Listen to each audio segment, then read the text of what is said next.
Hi guys! Welcome sa ating Forex Weekly Outlook. So, grabe yung mga nangyari na pag-rate trace to sa market last week. So, yan ang pag-uusapan natin ngayon. Kaya kung ready ka na, let's go!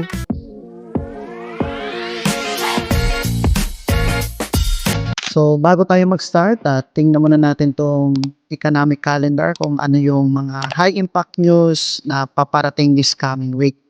Ito nakikita natin sa screen. Ayan. By Monday, ito yung may mga high impact news. February 2, 3 p.m. dito sa may Euro USD to. And then Swiss franc.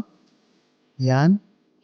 Kailangan i-double check natin yan guys para at least do sa proper strategy na meron tayo, ma-align natin yung setup natin. Okay, and then 9 p.m. merong high impact news dito sa New York session.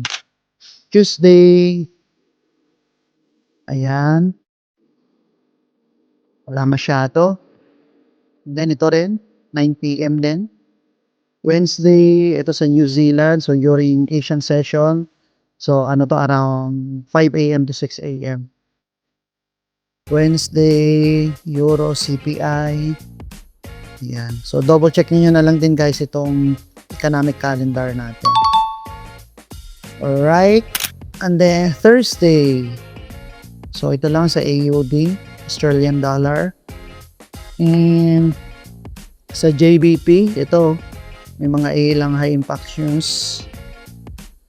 At ito, February 5, 9:30 p.m. Ayan, ayan yung mga high impact news natin this coming week. Alright. Ayan. Okay, so yan guys, double check na natin tong economic calendar dito sa myfxbook.com or din sa forexfactory.com. So punta muna tayo dito sa DXY. Titingnan natin ngayon kung ano yung takbo ng market ng US dollar index. So dito sa daily time frame, ayan o. So kung titingnan natin yung overall market bias, dito na siya. So kung titingnan lang natin tong area na to, nasa bullish momentum pa rin in a monthly time frame. Pero syempre, kung titingnan natin yung bias dito lang sa area na to, ayan o, bearish itong area na yan. Okay? So intraday, scalping, so pwede natin trabahoy. Pero kung titingnan din natin tong area na to, andun siya sa level ng range or sideways na market condition. And then, ito guys, kung mapapansin nyo, ito yung nagkaroon dito ng demand or nagkaroon ng displacement sa monthly time frame. And then, nagkakaroon dito na unti-unting pag-retrace back or pullback. So, possible dito sa area na to, possible this year na magkaroon siya dito ng confirmation or pwedeng ganyan yung mangyari. Okay? Or, posibleng ganito at dumiretso siya pababa. Okay? So, ngayon guys, yun yung overall bias natin sa DXY dito sa monthly time frame. Pero syempre, dito tayo magte-trade sa within that month lang para every day or every other day, meron tayong makita confirmation or entry setup. Okay? So, ito yung DXY natin. So, punta tayo ngayon dito sa may gold. So, ito guys, sa monthly time frame, bullish or uptrend yung market. Pero, last Friday and Thursday, nagkaroon ng matinding pullback. So, yung iba, maraming nakasabay dito, kumita ng paldo at marami din talagang naipit. Kasi akala nila tuloy-tuloy na yung momento. So dito sa daily time frame, yung pinaka all-time high niya is ito. So umabot siya dito sa level ng 5,605. And then pagdating ng Thursday and Friday, unti-unti siyang bumaba. Sukatin natin kung bumaba siya ng halos 8,900 pips. So kung yung position mo is nasa 0.1, 0.2, 0.3 pataas, grabing ipit nito guys. Itong area na yan. Okay? So sa ngayon, as a intraday or swing trader, yung strategy natin, medyo wala tayong magandang setup na nakikita dito. So possible ito. Yan, diyan nagsimula yung pagtaas ng presyo. Anong araw to? January 16. So dito nagsimula, nagkaroon ng retrace back or ng retracement. Ito, ayan. Nandito kasi ako sa Kabanatuan dito sa may restaurant ng hotel. So ito guys, nakikita nyo to, nandito siya ngayon sa may discount zone. So by next week, mag-aabang ako dito ng confirmation dito sa area na to. And then titignan natin kung magbibigay siya dito ng buy confirmation. If ever na magbigay man siya this week, dito sa area na to, magte-take tayo ng entry. Right? So ito yung analysis natin sa gold. Dito sa daily time frame, bullish, nagkaroon ng retracement dito sa area na to. So next week, abang tayo ng entry confirmation dito sa zone na to, okay? Or dito sa discount zone. So pag nagkaroon tayo ng confirmation dyan ng market structure shift or break of structure, pwede tayo mag-take ng entry, okay? So abangan natin next week. So ito yung bias natin dito sa gold. So punta muna tayo dito sa BTC. Tignan natin yung monthly income. So monthly, ito, pababa siya, bearish siya guys. So tingnan mo, oh.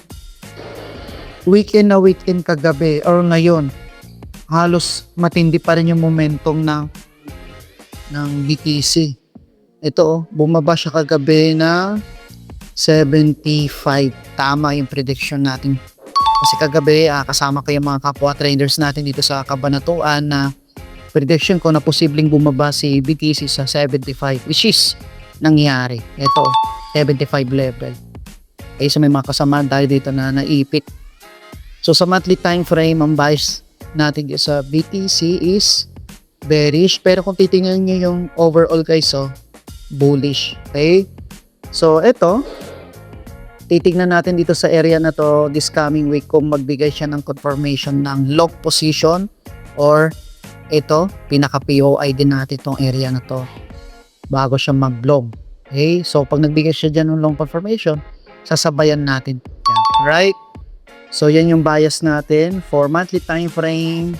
So, jump tayo dito sa daily time frame. Actually, guys, last Thursday, nakasabay ako dito. Ayan. So, ito yung screenshot. Actually, pinost ko to. And then, ito na rin yung screenshot na nakasabay tayo ng entry setup dito. So, dito sa weekly, nakita kong bearish. Okay? So, in-expect ko talaga na babalik muna siya sana dito sa pinaka-supply zone niya. Pero, dito lang siya nagkaroon ng retracement at bumaba. At buti na lang, actually, naka-buy position ako dito sa area na to. Ngayon, nung nakita ko, ni-reanalyze ko yung market na bearish pala talaga siya. And then, nagpalit ako ng position. So, ito, nakita ko tong fair value gap. Itong area na to. Yan. Tapos sa daily time frame, actually guys, ito pala. So dito sa area na to, nag-abang ako ng long confirmation. Yung nga lang hindi siya nagbigay. Bigla niyang na-stop to, niliquidate tong swing low na to. Yan. So ang ginawa ko, nag-antay ako ngayon ng another confirmation. Dito na ako nakahanap ng magandang setup. Ito area pala na to. Balik tayo dito sa daily time frame. And then, zoom in natin. Ito guys. Dito ako nakahanap ng magandang setup. Itong area na to. Yan. So, yung unang bias ko, bullish. Kasi ito, may demand zone dito. Ito, nagsimula yung presyo dyan. So, ina-expect ko, ayun o, nagbigay na siya ng confirmation, parang ganyan. So, nag-expect ako dito na magkakaroon ng lock position. Yun nga lang, hindi siya nagbigay. Nirecheck ko yung market dito sa daily time frame na still bearish pa rin yung BTC. So, ang ginawa ko, nag-take ako ng entry dito sa area na yan at nahid ko to liquidity na to. Ayan. Right? So, dito sa 1 hour time frame, dyan ako nag-entry and then wala rin akong idea kung anong news last Thursday night, 11:30, nag-run na tong entry natin dito. At nakapag-take ako ng entry dyan. Buti na lang, chinek ko ng mabuti ulit. At, ayan. So, naka 2 entries ako dito. Total of alos, 1:7 na risk reward. So, ito yon. Yeah. So, naka-bingo tayo dito. And then, by Friday, hindi na ako nag-trade kasi medyo hindi nagbigay na maganda confirmation si gold na based na sa strategy na ginagamit natin. Hindi kasi po tayo scalper guys na bawat galaw ng market, lalo na yung gold, sinusundan natin. So nag-aabang lang ako ng entry setup at yun lang yung tinitrade ko. Okay, so nagtitrade lang ako weekly, once, twice, or hanggang thrice. Pag may nakita lang akong setup, saka lang ako magtitrade. Katulad nito, di ba? So ilang araw, ilang linggo ko rin inantay to. So dito, nag-entry ako, medyo mali yung confirmation ko. Ito pa nga, nag-entry ako sa area na yan. Yan, Tapos bumaba. And then, nung chinek ko ulit yung analysis ko, dito nag-entry na ako kasi bearish talaga yung market. At nabingo natin to. Pero just imagine, kung hindi ko kinuha, halos times 3. Diba? Yung binaba. Okay, so ito guys, sa ngayon, mag-antay pa tayo ng another confirmation dito sa may BTC. Kung ito ba magbibigay ng long position next week or magtuloy-tuloy siya. Kasi possible na makuha niya pa tong sell side liquidity. Ito, hindi niya pa na-tap. And then, ito, pwede rin siya magbigay ng confirmation dito sa demand zone na to. At possible na agad. Okay, so tignan natin next week kung ano pa yung mga ibibigay na confirmation ni DEC. Alright, so punta naman tayo dito sa may Euro USD. So ako guys, lagi ako tumitingin talaga sa monthly time frame para makita ko yung bias. So ito guys, didiscuss ko sa previous natin na Forex Weekly Outlook. Ito, nagkaroon ng supply dito. Yun, supply. So nagkaroon yan ng supply, bumaba, tapos unti-unti siya nagre-retrace. Yan Okay?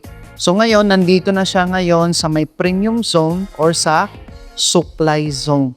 So possible by next week or upcoming days or weeks or months, in-expect ko na itong market na to dito sa Euro USD or yung mga major pairs against US dollar, possible na mag-retrace ganito. To tanggalin nito lahat ng mga liquidity na yan.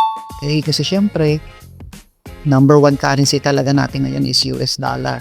So si US, pagdating sa mga manipulation, di ba, gagawin nila yung best nila para hindi bumaba yung value ng US dollar. So maraming factors yan. Okay? So ito yung bias natin dito sa Euro USD. So kung titignan natin yung monthly time frame, malaki yung posibilidad na mag-bearish siya. Pero syempre, it takes weeks or months pa yan bago mangyari. So, dito muna tayo magte-trade within this month. Ditong area na yan. Alright? So, delete lang natin. So, sa monthly time frame, bullish yung market. Ayan. And then, baba tayo ng daily. So, ito guys, nag-start siya na mag-momentum last, hindi natin makikita. Ito. Nag-start siya ng January 22. So, yung tinaas niya, ilang pips to. Ito guys, pag ginamit mo yung measuring tool, kahit click mo lang yung shift, tapos i-drag mo lang pataas. So, nasa 400 pips yung tinaas. And then, nag-retrace back din siya ng halos kalahati. Okay? So, kung lalagyan natin ng Fibonacci tool yan, para magkaroon tayo ng maganda setup or perspective, ito, dito sa may mahirap pala pag walang mouse. So dito sa may discount zone, mayroon pang titira dito fair value gap. So most likely by next week, posibleng balikan to ni Euro USD itong fair value gap na yan. So next week, abangan natin kung bibigyan siya ng confirmation dyan. Okay? Sorry guys, wala akong dawang mouse kaya medyo pumuputol-putol. Okay, so ito, titignan natin next week. Ayan. So, ito yung area or point of interest natin na aabangan natin ng next week kung magbibigay siya ng long position. So, ito lagi yung sinishare ko guys pagdating sa strategy natin na patience, discipline. Antayin ko lang yung setup ko kapag nakita ko yung magandang setup based sa strategy ko, saka lang ako mag-take ng entry. Kapag hindi naman siya nagpakita, so no setup, no entry. So, ganun siya kasimple. So, by next week, pag nagkaroon dito ng break of structure or market structure shift, dito sa area na to, sa discount zone or sa demand zone, dito ako mag-aabang ng confirmation sa area na to. Magti-take tayo ng long position at iti-take natin tong target profit na to. Okay, itong previous swing high. Okay, so ito yung analysis natin dito sa Euro USD. Mabilis lang, di ba? Okay, punta naman tayo dito sa may JBP USD. So monthly time frame, bullish. So, na-take out niya na tong previous monthly swing high na to. Nakuha niya na yung liquidity niyan. And then, possible na i-take out niya rin to. Or, pati ito. Ito, equal highs to. So, possible na makuha niya yan. Okay? So, marami pang posibleng mangyari next week. Sa ngayon, tignan muna natin yung current market condition within these candlesticks. So, dito, meron ditong monthly fair value gap. So kung lalagyan natin ng Fibonacci tool yan, 'di ba? Malaki yung posibilidad ng balikan niya tong area na to. Ito. Oops. Ayan. Okay, then bago siya umakyat. So hindi tayo masyado makapag-drawing dito sa monthly kasi ina-align niya yung line. So baba tayo dito sa daily. Okay. So, ganun din sa daily time frame, angat lang tayo konti. So, ito yung premium zone or demand zone. So, may malaking fair value gap dito. So, di ba bilang supply and demand trader, pag tumaas yung market, hindi natin sasabayan. Antayin muna natin bumaba siya dito sa may discount zone, sa demand zone, at abag tayo ng entry confirmation niya bago tayo mag-take ng positions. So ito, by next week, abang tayo dito. Mag-aabang ako ng entry confirmations yan. So yung analysis ko guys, possible na bumaba siya dito and then bago umakyat. And then ito yung take profit natin. Okay? So saan tayo magte-take ng confirmation? It's either dito sa 4-hour or sa 1-hour time frame. So abangan lang naman natin dito is yung market structure shift or break of structure. Yung ganito. Ayan. Okay. So, yan yung titignan natin pattern next week. Okay. So, ito yung analysis natin ngayon dito sa JBP USD. So, punta naman tayo ngayon dito sa may pinakahuling currency pair natin, itong AUD USD. So, sa monthly time frame, ayun na. Na-take out niya na tong previous na monthly swing high and then possible na ito rin, susunod niya. Ito. Ayan, mahaba pa pang paglalakbay yan. Okay? So, ito yung possible na analysis natin dito sa may monthly time frame. Sa weekly, so may malaking fair value gap dito. Ayan. Nagkaroon ng bullish movement mula dito sa area na to. So, lagyan lang natin ng Fibonacci tool. Baba tayo ng daily time frame. So, same scenario lang din sa Euro USD, sa JBP USD natin. Mag-aabang na tayo dito ng confirmation next week. Okay, pag nagbigay siya dyan ng lock position, i-take natin yung entry. Alright? So, ito yung analysis natin guys sa may